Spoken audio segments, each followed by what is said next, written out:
Hi friends, welcome to my channel. आज the Hindu newspaper का कुछ इंपॉर्टेंट आर्टिकल हम डिस्कस करेंगे। आज का दिन 18 मार्च और आज का मंडे है। कुछ इंपॉर्टेंट आर्टिकल्स है हिंदू के। जैसे फर्स्ट आर्टिकल हम देख रहे हैं, पॉलिटी एंड हेल्थ का रिलेटेड है।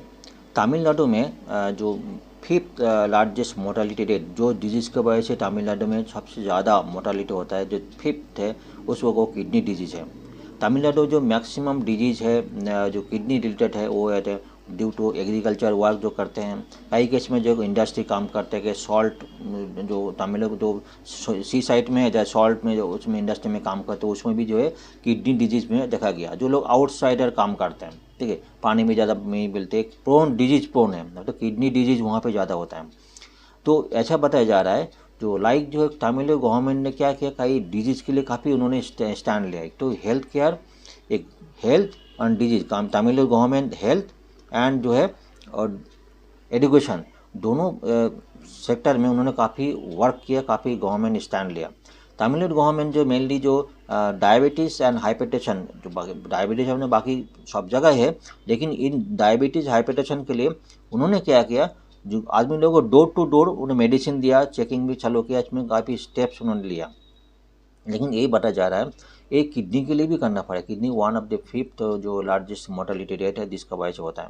तो ये आर्टिकल डिटेल्स डिस्कस करना जरूरी है, काफ़ी इंपॉर्टेंट टॉपिक है, ठीक है। दूसरा आर्ट एंड कल्चर रिलेटेड है। यस्टरडे संगीता कलानिधि अवार्ड उसको घोषित किया था। टीएम कृष्णा जो उसको मिला संगीता कलानिधि अवार्ड, और जो नृत्य कलानिधि अवार्ड पर डॉक्टर नीना प्रसाद को नॉमिनेट किया गया है, ठीक है। इसके ऊपर डिस्कस करेंगे हॉटी संगीता कलानिधि उसके बारे में, और दोनों और नृत्य कलानिधि अवार्ड दोनों के टॉपिक में डिस्कस करना जरूरत है, ठीक है। Economic point of view, no major change in employment status in last 10 years में ऐसा स्टडी किया गया। मेजर चेंज एम्प्लॉयमेंट रिलेटेड है ऐसा नहीं मिला, ऐसा स्टडीज़ किया गया। ये एनालिसिस हम देख लेंगे। Lastly polity related analysis Hindu ने किया है। How are the new election commissioner selected, new election commissioner selected कैसे हुआ, क्या कमिटी थे, क्या एज पर कॉन्स्टिट्यूशन में क्या बताया जा रहा है, इसका बारे में उन्होंने आर्टिकल दिया है, ये भी हम डिस्कस करेंगे। अगर आप मेरे साथ जुड़ना चाहते हैं तो आपको win IAS Telegram channel join करना है, और एक लेक्चर का पीडीएफ चाहिए तो भी आपको विन आईएएस टेलीग्राम चैनल में आपको मिल जाएगा। कैसे ज्वाइन करेंगे, लीजिए डिस्क्रिप्शन बॉक्स में इसका लिंक प्रोवाइड किया जाएगा, आपको ज्वाइन कर सकते हैं। पीडीएफ के साथ साथ आपको डेली हिंदू, इंडियन एक्सप्रेस और भी इकोनॉमिक्स टाइम्स का न्यूज़ पेपर हम प्रोवाइड करेंगे, जो आपके लिए काफ़ी अच्छा रहेगा, काफ़ी फ़ायदेमंद रहेंगे, ठीक है। चलिए आगे बढ़ें। Chronic kidney disease is the fifth leading cause of mortality in Tamil Nadu. The fifth largest of mortality rate, जो मैक्सिमम जो डिजीज होता है फिफ्थ लार्जेस्ट में किडनी डिजीज होता है। उसमें किडनी डिजीज कैसे चेक करते हैं, इसमें रेगुलर बेसिस में किडनी तो मतलब छुआ से नोक नहीं, मतलब किडनी टेस्टिंग करने के बाद ही पता चलता है। जैसे डायबिटीज है टेस्टिंग करने के बाद पता चलता है, हाइपरटेंशन जो है, सिमिलर किडनी जो है टेस्टिंग करने के बाद ही पता चलता है। किडनी जो ब्लड में जो है क्रिएटिनिन जो है लेवल चेक किया, डॉक्टर लोग क्रिएटिनिन चेक करते हैं, और जो है यूरिन में जो high protein, access protein urine में मिल जाए, इसको भी किडनी डिजीज में पता चलता है। इसलिए जो चेकिंग प्रोसीड्योर, मतलब अगर कोई एडल्ट प्रोसीड्योर में मोर देन 30 ईयर्स है, उसको चेकिंग प्रोसीड्योर में उसको स्कैनिंग प्रोसीड्योर डॉक्टर ने प्रोवाइड सजेस्ट करते हैं। बताया जा रहा है world kidney day celebrated every year second Thursday of March महीने में सेकेंड थर्सडे को वर्ल्ड किडनी डे ऐसा माना जाता है। दिस ईयर जो थीम क्या था, advancing equitable access to care and optimal medication practice, इसका थीम था, ठीक है। Chronic kidney disease fifth leading cause of mortality in Tamil Nadu में मेजर मोर्टालिटी तमिलनाडु होता है। इसमें जो एडल्ट है ना, उसमें 8.4% जो एडल्ट है उसमें किडनी डिजीज पाया जाता है तमिलनाडु में, ठीक है। क्योंकि प्रोन क्यों है, प्रोन इसलिए बढ़ा जा रहा है मेनली जो है इसको जो एग्रीकल्चर रिलेटेड वर्क जो है, सॉल्ट जो है उसका काम करते हैं, जो आउटसाइड काम करते हैं, पानी के बराबर नहीं पीते, उसके लिए ज़्यादा प्रोन होता है, इसका हो जाता है। कई जगह में ऐसा, हमने कुछ दिन पहले एक आर्टिकल देखा था, वो डीएनए जो है बोला था, डीएनए सीक्वेंसिंग हम बात कर रहा था ना, तो कोई पार्टिकुलर रीजन में पार्टिकुलर दो जैसा देखा गया, पार्टिकुलर डिजीज देखा गया, ऐसे भी हो सकता है। और जो है 0.3% वो रिक्वायर डायलिसिस, ज़्यादा क्रिएटिनिन इंक्रीज हो जाता है, डायलिसिस पर जब 0.3% रिक्वायर डायलिसिस, इसलिए गवर्नमेंट को स्टेप्स लिया जो इसके लिए कई केस में इन्होंने क्या किया, मेडिकल कॉलेज में इसको क्या किया, first department nephrology in India started in at the government general hospital and premier institute of Madras में हुआ था, मेडिकल कॉलेज में 1971 में हुआ था। ठीक है, इन्होंने जो सरकार ने क्या किया जो है chief minister comprehensive health insurance scheme जो है CMCHIS स्कीम में जो है तमिलनाडु में फ्री डायलिसिस में दिया गया। डायलिसिस में अभी खर्चा होता है जो हम अगर बाकी स्टेट में जो डायलिसिस जो private practice PPP model private nursing होता है गवर्नमेंट हॉस्पिटल होता है, लेकिन इसमें जो है फ्री मतलब without PPP model Tamil Nadu government जो dialysis centre free of cost उन्होंने प्रोवाइड किया है। ठीक है, only Tamil Nadu and Kerala run a haemodialysis programme government hospital without opting PPP model, जो विदाउट ऑप्टिंग PPP मॉडल पहली जो है फ्री ऑफ कॉस्ट उन्होंने प्रोवाइड किया है।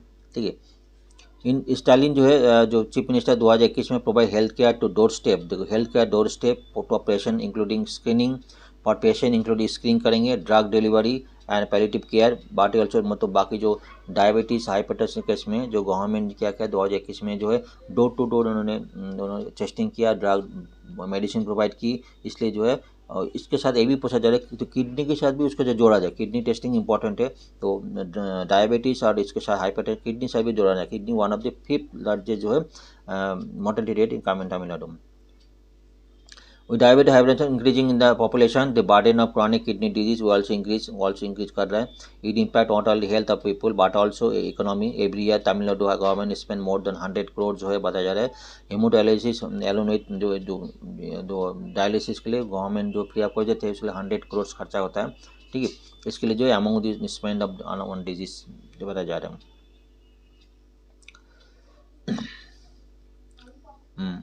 Tamil prone to kidney disease high number of prone involve agriculture activities बात करा था प्रोन डिज एग्रीकल्चर में काम करते हैं।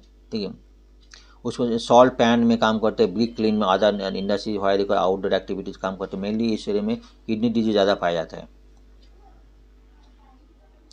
State government has to devise a mechanism to ensure that there are many super specialist doctor in government run hospital। तो state government जो ऐसे प्रोवाइड करना है गवर्नमेंट रन हॉस्पिटल में स्पेशल डॉक्टर में सुपर स्पेशल डॉक्टर होना चाहिए। लेकिन अब 8.4% पॉपुलेशन में किडनी डिजीज है, तो ऐसा भाई ये सफिशिएंट नहीं है। सफिशिएंट ये भी बोला जाए ओनली 20% जो है 20 मेडिकल कॉलेज में सुपर क्वालिफाइड नेफ्रोलॉजिस्ट है 20 मेडिकल कॉलेज में, तो ऐसे पूछा जा रहा है जो कम से कम हाफ ऑफ दी ओनली जो है स्पेशलिटी ओनली जो इतने मेडिकल कॉलेज है तब हाफ जो है स्पेशलिटी है। ठीक है, ऐसा पूछा जा रहा है। तो इसमें इनका रिक्वायरमेंट जो आप 8.4% जो है अगर किडनी डिजीज है पॉपुलेशन का एडल्ट पॉपुलेशन के अंदर है तो उससे बोले हर हॉस्पिटल में 2 नेफ्रोलॉजिस्ट चाहिए ऐसा रिक्वायरमेंट है। इसके में MT है मकालाई जो थेडी मारुथुनाम जो स्कीम है, इसका जो डोर टू डोर जो बात करा था, इसका मेडिसिन और ड्रग डिलीवरी मिलता है, स्क्रीनिंग भी इसके साथ होता है। ऐसा पूछा जा रहा है।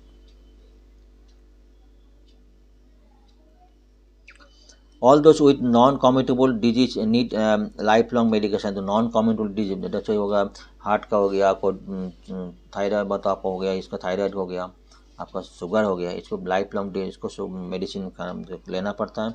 Scheme not only cut the direct cost, मतलब ये जो स्कीम है इसमें जो door to door medicine deliver करते हैं इसमें क्या होता है तो इसको तो आम आदमी है तो हॉस्पिटल जाने के लिए खर्चा वही जैसे जाना नहीं पड़ता, कहीं काम कर रहे हैं वो एक दिन छुट्टी लेना पड़ता है, एक दिन काम नहीं कर पाते, तो ये अगर घर में मेडिसिन पहुँच जाए तो इसके लिए उसको अच्छा फ़ायदा होता है। और जो है गुड एडहेरेंस ऑफ मेडिसिन, कहीं मेडिसिन खत्म हो जाते हैं, मेडिसिन कर नहीं पाते, अगर मेडिसिन घर में मिल जाए तो उसमें क्या उस टाइम टू टाइम मेडिसिन को मिल जाता है। ऐसे बोले सिमिलर डायबिटीज हाइपरटेंशन जो बात करें डायबिटीज हाइपरटेंशन साथ साथ chronic kidney disease also need privatisation so that Tamil Nadu can achieve kidney health for all. तो तमिलनाडु है किडनी हेल्थ फॉर ऑल के लिए जो डायबिटीज और जो है हाइपरटेंशन के जो डोर टू डोर मेडिसिन और स्क्रीन टेस्टिंग है प्रोवाइड फैसिलिटी करते हैं, इसलिए किडनी के लिए भी प्रोवाइड करना चाहिए, अच्छा बताया जा रहा है। एक कुछ आर्टिकल है, नेक्स्ट आर्टिकल चले बात करा था। संगीता कलानिधि अवार्ड TM सजे को मिला था और नृत्य कलानिधि अवार्ड तो डॉक्टर नीना प्रसाद को मिला है, उसको अवार्ड घोषित किया था। Executive committee of the music academy music academy की एग्जीक्यूटिव कमेटी है इन 17 मार्च 2024 को decide to confer the award उसको लिए घोषित किया है। ठीक है, मतलब संगीता कलानिधि अवार्ड कौन सा है कार्नाटिक वोकालिस्ट, ये कार्नाटिक म्यूजिक है, कार्नाटिक वोकालिस्ट वो क्या है कार्नाटिक में वो भी डिस्कस करेंगे। एंड जो है मंगसाई अवार्ड विनर जो टी एम मिश्रा जी को सिलेक्टेड फॉर दी संगीता कॉलोनी अवार्ड फॉर 2024 के लिए घोषित उसको नॉमिनेट किया गया, ठीक है। The new award was conferred to Prime Minister by A.N. Murali, President of Music Academy, and the performing was perform करा था तब घोषित किया गया है, ठीक है। तो उसमें Carnatic music, mainly Carnatic music है ना, तो उसके लिए दिया गया है। तो कार्नाटिक म्यूजिक क्या है वो जानकारी आपको होना चाहिए। What is Carnatic music? Carnatic music जो commonly associated southern east India का जो है एक म्यूजिक है, ये हिंदू ट्रेडिशन से आया था। साउथर्न इंडिया में आंध्र प्रदेश हो गया, आंध्र प्रदेश हो गया, तेलंगाना, कर्नाटक, केरला जो है इस साउथर्न नेशन में कर्नाटक जो है कार्नाटिक म्यूजिक होता है। ये हिंदू जो एंशिएंट हिंदू ट्रेडिशन से आया, एंशिएंट ट्रेडिशन से ये आया ऐसा पूछा जा रहा है। जैसे कि हिंदुस्तानी म्यूजिक होता है ना, दूसरा हिंदुस्तानी म्यूजिक नॉर्थ में जो होता है, नॉर्थ में कहाँ से आया, मेनली जो है पर्शियन एंड इस्लामिक इन्फ्लुएंस से आया था। एक तो हिंदुस्तानी म्यूजिक नॉर्थ में है, पर्शियन इस्लामिक म्यूजिक, दूसरा है कर्नाटिक म्यूजिक सेकंड है, वो साउथ में होता है, एक नॉर्थ में एक साउथ है। तो Carnatic music T M Mishra ji को उसको मिला ऐसा पता चला जा रहा है। अबाउट संगीता कॉलोनी अवार्ड जो है, it is consider the highest award in field of Carnatic music, ठीक है। द अवार्ड इज कॉन्फर्ड जो है माद्रास म्यूजिक अकादमी, उसको दिया जाता है। माद्रास म्यूजिक अकादमी है उसको conferred Madras music academy award conferred gold medal and उसको सर्टिफिकेट दिया जाएगा। ये जो माद्रास म्यूजिक अकादमी है वो जो landmark institution history of the fine arts emerging episode of the all India Congress session held in Madras December 1927 के बाद जो है ये माद्रास म्यूजिक अकादमी उसको घोषित किया था। दूसरा जो नृत्य कलाकारी अवार्ड किसको मिला? डॉक्टर नीना प्रसाद जी को मिला था। नीना प्रसाद जी जो काफ़ी ट्रेनिंग उनको भारत रत्न पता है, कथाकली, कुचिपुड़ी, कथाकली सब उनको डांस उसको पता है। और जो उन्होंने पीएचडी किया था उन्होंने किया है उसमें किया था रविंद्र भारती यूनिवर्सिटी पीएचडी किया है, ठीक है। In thesis of Lasya and Tandava in South Indian classical dance, Lasya and Tandava South Indian classical dance में उसको बहुत थीसिस किया था। अभी संगीता कॉलोनी या जो नृत्य कॉलोनी है जो है नृत्य कॉलोनी अवार्ड जो है उसको receive award with irrigation of music academy 18 annual dance festival. अभी नहीं मिलेगा, जो अवार्ड जो है अगले साल में जनवरी 3 जनवरी 2025 को कौन मिलेंगे? जो है irrigation of music academy 18 annual dance, ठीक है, इसको मिल जाएगा। और जो संगीता कॉलोनी अवार्ड जो टी एन मिश्रा जी को मिला है वो मिलेगा जो है दिसंबर 15 से लेके जनवरी 1 जनवरी 2025 में। ये जो 98 annual conference of and concert of the music Academy, इसमें हेल्प बिटवीन जो है उसमें मिल जाएगा। हेल्प दिसंबर 15 से जनवरी 1 तक उसको म्यूजिक हो उसको मिल जाएगा। ये कुछ पॉइंट है डांसिंग रिलेटेड है, art and culture related point है। चलिए हम नेक्स्ट आर्टिकल चलते हैं। Next analysis, no major change in employment status during last 10 years में कोई मेजर चेंज एम्प्लॉयमेंट नहीं हुआ। ये रिपोर्ट रिसेंटली रिपोर्ट पब्लिश हुआ है। रिपोर्ट का नाम में बहुत तो कर्नाटका जो है एक रिपोर्ट पब्लिश की है, उसमें शेयर किया जो सेल्फ एम्प्लॉयड वर्कर, जो सेल्फ एम्प्लॉयड वर्कर्स वो तो इंक्रीज हुआ, लेकिन जो सैलरीड एम्प्लॉयड वर्कर्स है, सैलरीड है, वो इतना इंक्रीज नहीं हुआ, मतलब इतना इंक्रीज नहीं हुआ। देखो सेल्फ एम्प्लॉय जितना इंक्रीज हुआ। तो आर्टिकल एक बार देख लेते हैं, इसका एनालिसिस क्या करते हैं देख लेते हैं। मार्च 11 को बहुत तो कर्नाटका एक फोरम ऑफ जो फोरम है concern citizen and organisation release, एक फोरम है कॉन्सर्न सिटीजन ऑर्गेनाइजेशन का है, ये रिपोर्ट रिलीज़ किया है। रिपोर्ट का नाम क्या है? Employment wage and inequality. इस रिपोर्ट के ऊपर उन्होंने मेनली शो किया है कितना जो है जॉब क्रिएट हुआ ड्यूरिंग एनडीए के टाइम में 2011-12 से, कितना जॉब क्रिएट हुआ, कितना अनएम्प्लॉयमेंट रिड्यूस हुआ, कितना जो वेजेस इंक्रीज हुआ, ये सारी मैटर को उन्होंने स्टडी की। एम्प्लॉयमेंट जनरेशन जो है जॉब्स कितने एम्प्लॉयमेंट जनरेशन है, फॉर्मलाइजेशन ऑफ जॉब्स है, इम्प्रूवमेंट है वेजेस, इस सारी और के ऊपर लास्ट 1 डिकेड में 2011-12 से बाद कितने इम्प्रूवमेंट है उसके ऊपर इन्होंने स्टडी किया था। इसका नाम है बहुत कर्नाटका पार्टी है, ठीक है, बहुत कर्नाटका सॉरी। एज जनरेशन मतलब जो जनरेशन नियरेस्ट जो अभी जनरेशन कुछ दिन बाद ही अप्रैल से चालू है। India employment related initiative, India government कितना एम्प्लॉयमेंट रिलेटेड किया था इन अप्रैल 2019। Prime Minister Narendra Modi ji claimed that 2.5 crore job has been added annually. जो 2019 में प्राइम मिनिस्टर नरेंद्र मोदी जी बताया था 2.9 करोड़ जो है जॉब एडेड एनुअली उन्होंने बात किया था। लेकिन data reveal that share of formal employment जो सैलरी में ज़्यादा इंक्रीज नहीं हुआ, मतलब बिल्कुल एट पर है, ठीक है। ऑन द अदर हैंड जो है नॉर्मली जो सेल्फ एम्प्लॉयड जो इंडिविजुअल सेल्फ एम्प्लॉयड खुद काम करते increase significantly. Further wage earning have increase when adjusted inflation increase negligible. Wage earning increase हुआ लेकिन इन्फ्लेशन भी तो बढ़ा है, अगर इन्फ्लेशन एडजस्ट करेंगे तो इंक्रीज जो है वेज अर्निंग जो है बहुत ही नेग्लिजिबल है, ये पॉइंट उन्होंने बात किया था।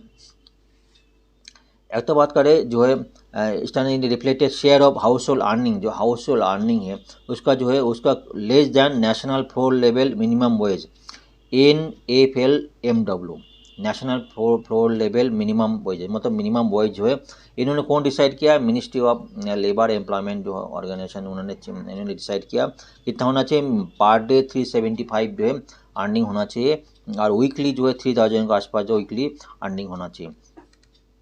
जो पार्ट बात करते मैंने जो नेशनल जो हाउस होल्ड जो इनकम है अर्निंग है लेस दैन जो है वो कितना है वो हम डिस्कस करेंगे national floor level minimum wage से, उसको भी डिस्कस करते हैं। इन 2022 मतलब top 1% and 10% of population, top 1% and 10% health 22%, 57% of the national income. National income जितना है तो टॉप 1 to 10% जो पॉपुलेशन के अंदर ही है, ठीक है।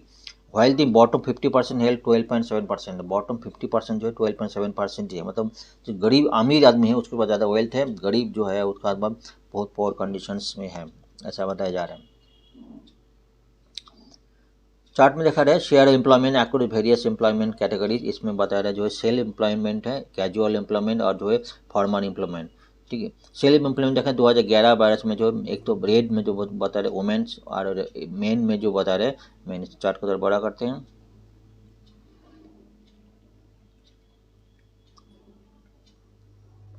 हाँ देख पाए 2022-23 में जो सेल्फ एम्प्लॉयमेंट है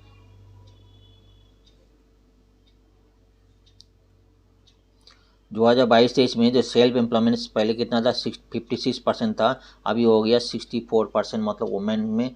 और जो मेन में कितना हुआ था पहले पहले क्या था, पहले 51% था, अभी 53% मेन में जो सेल्फ एम्प्लॉयमेंट जो है तो सेल्फ एम्प्लॉयमेंट काफ़ी इंक्रीज हुआ।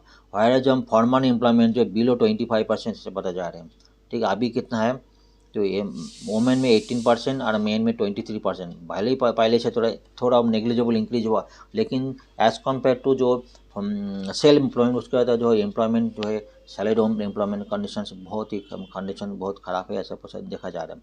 कैजुअल एम्प्लॉयमेंट वो भी है 27-22%, इसका कैजुअल एम्प्लॉयमेंट है।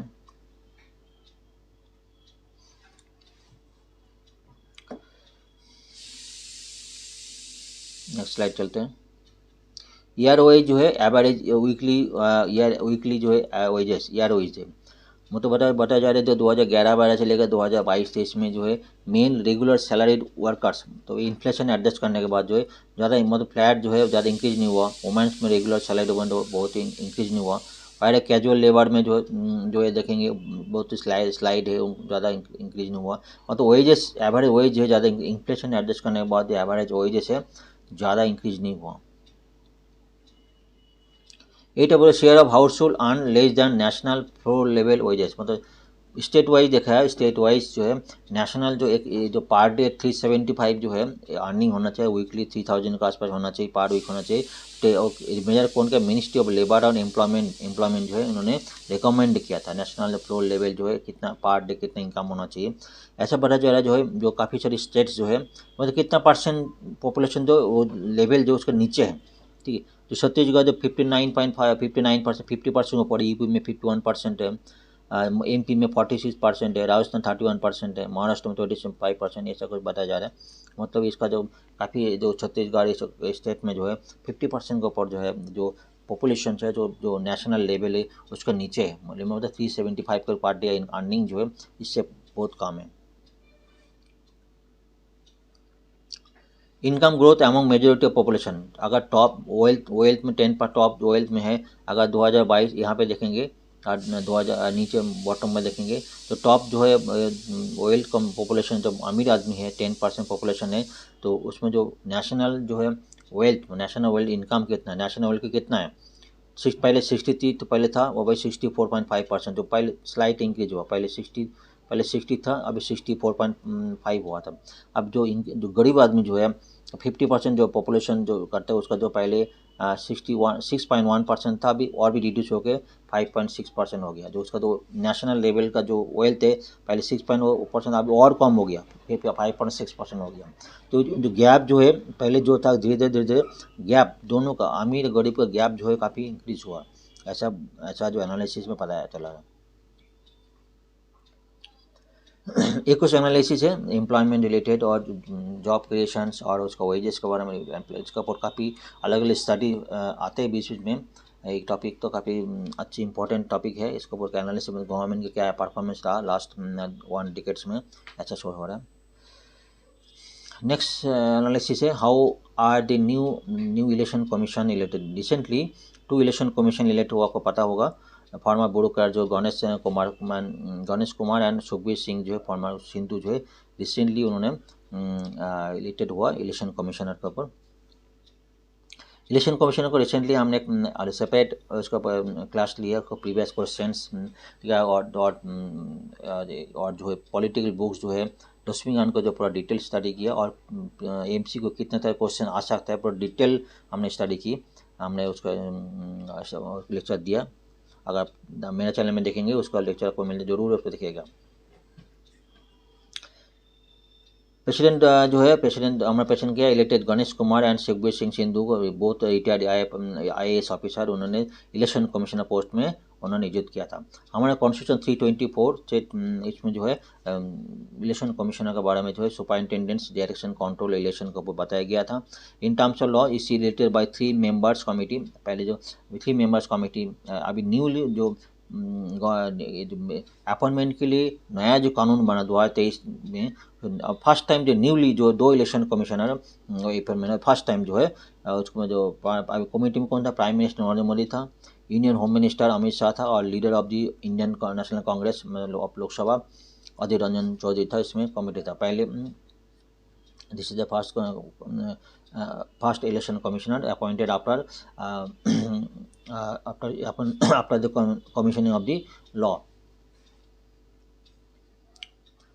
जो बात कर रहा था इलेक्शन कमीशन अपॉइंटमेंट हुआ था, election commission act of the नया जो है जो constitutional body election commissioner and आधा इलेक्शन, जो चीफ इलेक्शन कमिश्नर, लॉ का नाम जो चीफ इलेक्शन कमिश्नर एंड आधा election commissioner, appointment condition service and term of office, ठीक है, appointment condition service and term of office 2023 में जो लॉ कानून था उसका अंदर में ये हुआ था। हाउ आर दी न्यू जो इलेक्शन कमिश्नर इलेक्ट किया हुआ था, जो बात कर रहा था हमने terms of new law election को elected by 3 members selection committee comprise of prime minister Narendra Modi, union home minister Amit Shah and leader of the Indian National Congress of Lok Sabha Adhir Ranjan Chowdhury, ठीक, लीडर लार्जेस्ट पार्टी और leader of the largest party of the opposition. There have been chosen from a shortlisted panel 6 name. पहले shortlisted panel 6 name किया था, was किसने done by committee which according to the act, जो पहले shortlist कौन करेगा as per act में, तो headed by एक committee रहेगा headed by Union Minister of Law and Justice, Union Minister of Law and Justice and include 2 official rank secretary of the government. secretary of the government जो है एक तो union minister of the law justice रहेगा, और जो है secretary of the government हो जाएगा, उसको जो पहले चूज करेंगे, उसके बाद 3 कमेटी मेंबर्स सिलेक्ट करेंगे 2 से, उसके बाद आगे जाकर प्रेसिडेंट के पास जाएगा। What of the process before, इसका पहले प्रोसेस क्या था, ठीक है, हमारा जो आर्टिकल कॉन्स्टिट्यूशन है आर्टिकल है 324 में, ठीक है, based on the condition based superintendent direction and control of election in an election commission, it also say इसी consist of election commissioner consist of chief election commissioner and सात other member, वो depend करेगा, मतलब पहले तो chief election commissioner रहेगा और जो पहले चाहिए रहेगा उसको और को कमिश्नर रहेगा एसिस्ट करने के लिए, वो डिपेंड करेंगे दो प्रेसिडेंट के ऊपर, ठीक है। This provision subject to any law made by the way of parliament, उसके बाद कोई भी लॉ अपॉइंटमेंट का प्रोसीड्यूर के लिए कोई लॉ जो बताया गया पार्लियामेंट उसको इनेक्ट करेंगे, अभी तक नहीं था। However for nearly 40 years from the adoption of constitution EC only had जो only a chief election commissioner, उसको आप कॉलम डिस्कस किया हमने।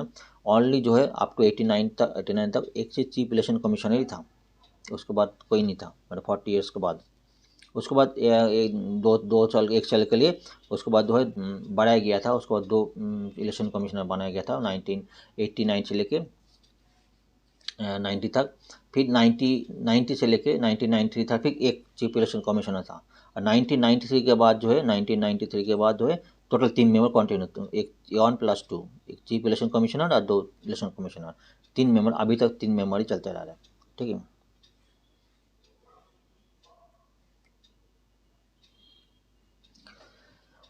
D was enacted a law enacted 1991 में एक लॉ इनेक्टेड हुआ था, condition service of CEC and EC and amendment in 1993।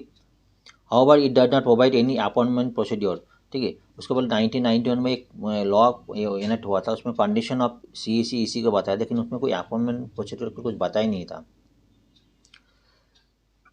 Late and parliamentary law, उसमें बताते हैं इन एब्सेंस ऑफ एनी कोई एब्सेंस ऑफ पार्टिकुलर प्रोसेस, मतलब कोई भी पार्लियामेंट्री लॉ एब्सेंस के बारे में, उसमें क्या हुआ था, प्रेसिडेंट हैज अपॉइंटमेंट पे see the only known process is that law ministry put off the panel.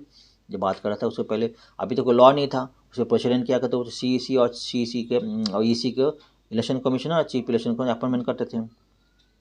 उसमें कौन नॉमिनेट कौन करता, लॉ को ministry of plus panel of name से prime minister who recommended appointment by one of the EC of the president. It has become convention to appoint aboriginal EC with the first and then completion of tenure EC senior was the।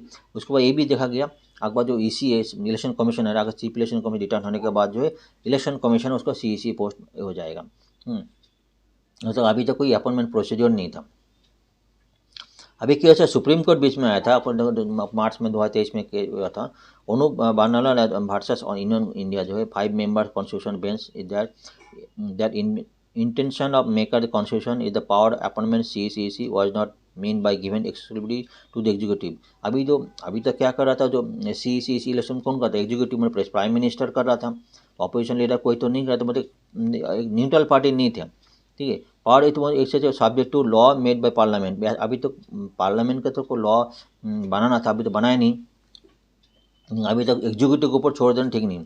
Nothing to do such law enacted since the inspection of the constitution court let down and interim arrangement. उसको court एक interim arrangement किया था, अभी तक कोई constitution parliament से कोई law जब तक पास नहीं किया तो कोर्ट से एक लॉ पास किया। जो मेंबर कमेटी है, एक मेंबर प्रेसिडेंट प्राइम मिनिस्टर रहेगा, उसके बाद जो है chief justice of India supreme court रहेगी, और जो अपोजिशन लीडर का जो हेड लीडर रहेंगी, बस कांग्रेस के लीडर रहेगी, और जो उसको सिलेक्ट करने को प्रेसिडेंट को बाद देंगे। ऐसा कुछ चलते रहा। ठीक है। उसके बाद जो है उसके बाद जो लॉ अमेंडमेंट जो मिनट हुआ अपॉइंटमेंट का दिसंबर 2023 को CEC और इलेक्शन कमीशनर का अपॉइंटमेंट के लिए लॉ जो आया इनेक्ट हुआ।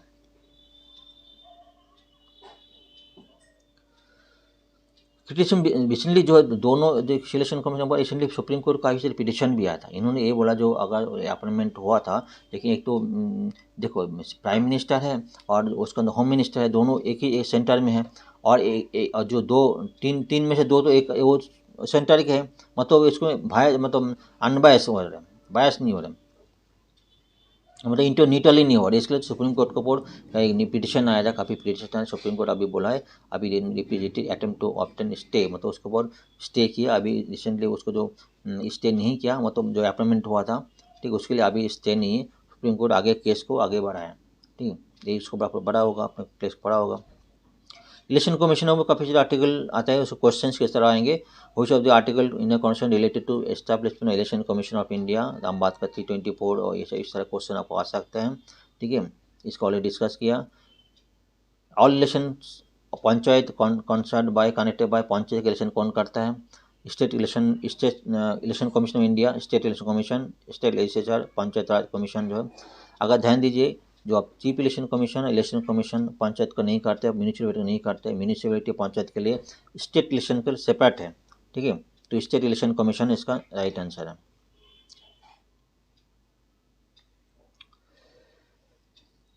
आर्टिकल ए लक्ष्मी बुक्स पे है। Article 324 of the constitution provide that power of superintendent discretion control of election किससे करेंगे? Parliament number 1, number 2 state legislature 2, number 2 उसके बाद जो office of president of India, office of president of 3 number, office of the vice president of India 4 number. 4 जगह जो हो election करेंगे ना। एक तो पार्लियामेंट करेंगे, एक तो आप जो करेंगे स्टेट लेजिस्लेचर करेंगे। पार्लियामेंट में राज्यसभा लोकसभा दोनों है। स्टेट लेजिस्लेचर है, office of president of India, office of vice president of India, ये तो चारों जगह में इलेक्शन करेंगे।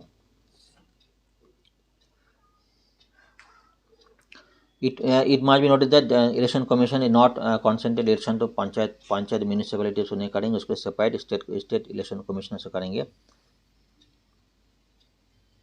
हम बात कर रहे थे जो election commission all India body किसी पार्लियामेंट करेंगे, स्टेट लेजिस्लेचर पार्लियामेंट में तो राज्यसभा लोकसभा दोनों का, office of president office of जो है वाइस प्रेसिडेंट दोनों का ये करेंगे।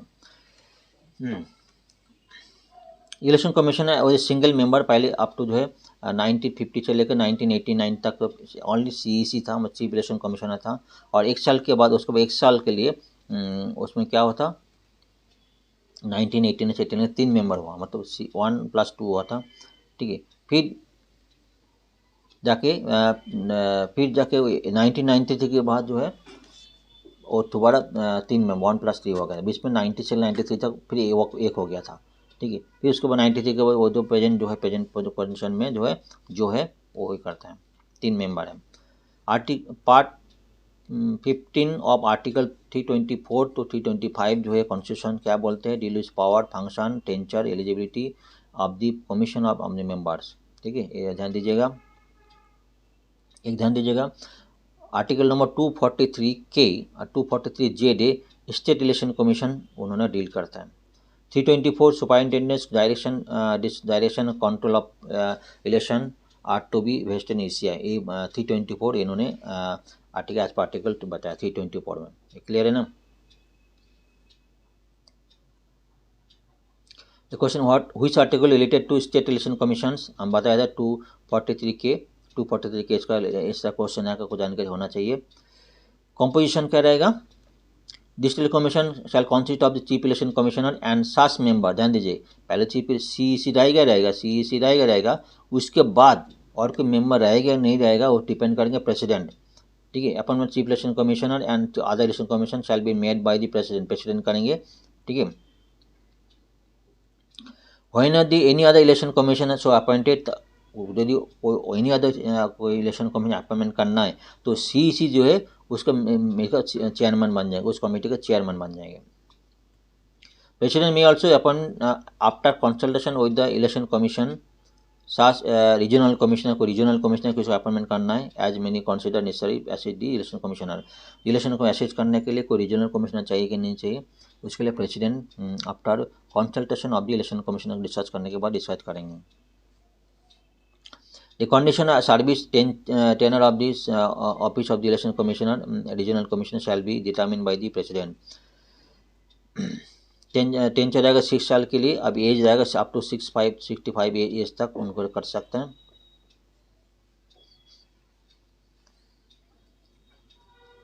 जो बात कर रहा था आफ्टर 1950 से लेके 1989 तक election commissioner concept only single member only CEC था। उसके बाद 89 से लेके जो है 1 साल के लिए 89 से 90 तक 1 साल के लिए 1+2 हो गया। फिर 90 से लेके 93 तक फिर 1 हो गया, एक मेंबर था। उसके बाद 93 के बाद जो है फिर अभी तक जो है 1+2 है।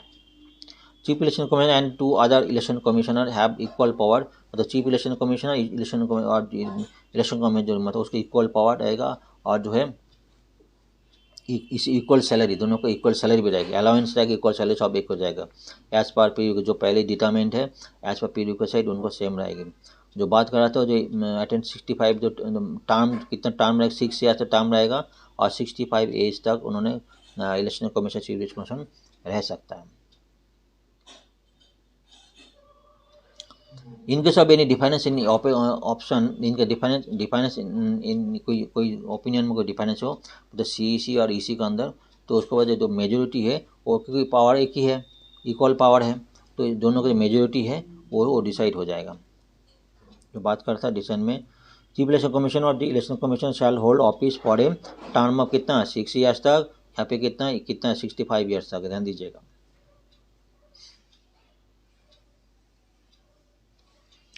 इंडिपेंडेंस मतलब ऐसे भी तो नहीं, अगर प्रेसिडेंट इलेक्शन कर रहे हैं सी के ऐसे ऐसा कर रहे हैं, ऐसे प्रेसिडेंट को रिमूव कर सकते हैं क्या, ये भी ध्यान देना पड़ेगा। क्योंकि ऐसे नहीं उसको नौकरी का खतरा रहेगा, मतलब इंडिपेंडेंटली काम नहीं कर पाएंगे। ठीक है, इसलिए कॉन्स्टिट्यूशन हमारे तो उसको सी के कुछ पावर देखे गया। ठीक है, he cannot be removed from the office except same manner as the same ground of judges of the Supreme Court। तो सुप्रीम कोर्ट जज को ऐसे निकल नहीं, जैसे प्रेसिडेंट ये करते थे ऐसे प्रेसिडेंट डायरेक्ट निकलने चाहिए, उसको पार्लियामेंट के मेजोरिटी में अप्रूवल होना पड़ा, पार्लियामेंट से अप्रूवल चाहिए मेजोरिटी के में, तो अभी जगह निकाल सकता है सी को निकालने के लिए। और ईसी का जो है इन्हीं अदर इलेक्शन कमीशनर को, इलेक्शन कमीशनर को निकालना है तो चीफ प्रेसिडेंट जो है चीफ इलेक्शन कमीशनर का कंसल्टेशन के बाद ही एक काम आगे कर सकते हैं। रिमूवल प्रोसीजर सब क्वेश्चन इंपॉर्टेंट है, इसे कॉपी ध्यान दीजिए, क्वेश्चन आ सकता है।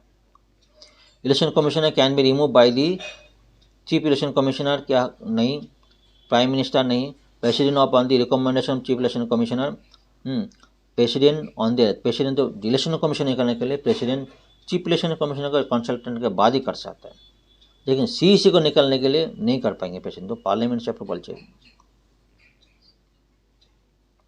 स्टेट इलेक्शन कमीशन ये स्टेट के लेवल में कौन करता है, सेम प्रोसीड्योर एज जजेस of the supreme court, no specific जजेस हाई कोर्ट। स्टेट के लिए स्टेट जो कमिश्नर है उसको सेम प्रोसीड्योर एज जजेस ऑफ हाई कोर्ट जो है उसके सेम प्रोसीड्योर है स्टेट के लिए।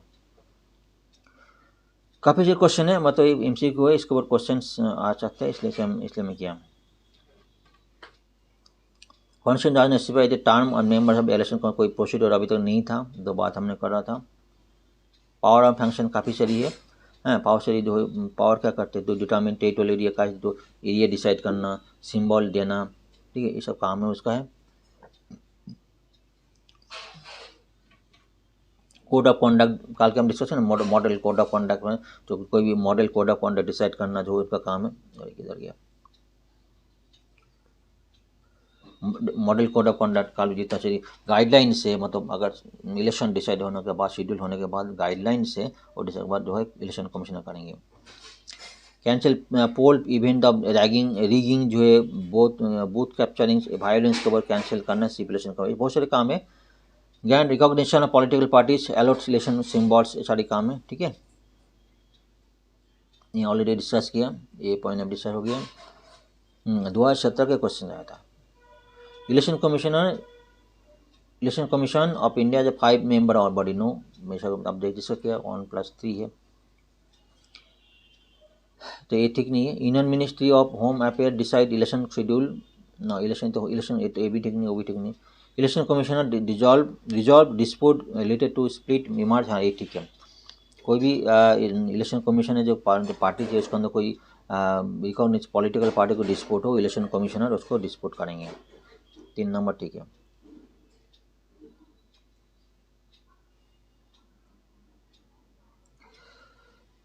ठीक है, ये पॉइंट डिस्कस हो गया, तो थैंक यू वेरी मच दोस्तों। आपको अगर मेरा चैनल ठीक लगे तो आपको फेसफुल हो तो लाइक शेयर कमेंट जरूर कीजिएगा, और एक सब्सक्राइब आपको ज़रूर होना चाहिए, सब्सक्राइब जरूर कीजिएगा। थैंक यू वेरी मच, वो आज मन लगे पढ़ाई करिएगा। Thank you very much.